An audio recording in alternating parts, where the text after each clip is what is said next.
Hi guys! Welcome to my channel, The Pinay Inorga. Nakakataba lang ng puso guys dahil kahit senior na ako, ay nakakapagtrabaho pa ako dito sa Norway. So, ngayon pauwi na ako guys. Tapos na naman ang isang araw.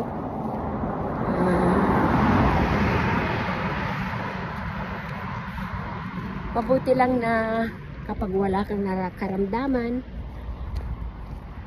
yun ang pinakamabuti guys.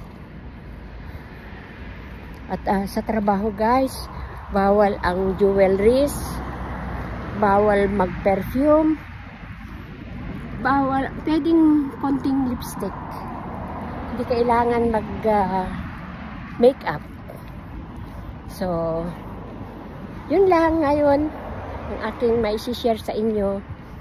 Sa Norway, pwedeng magtrabaho kahit na 70 ka na kung kaya pa ng yung katawan. So, have a nice day. God bless.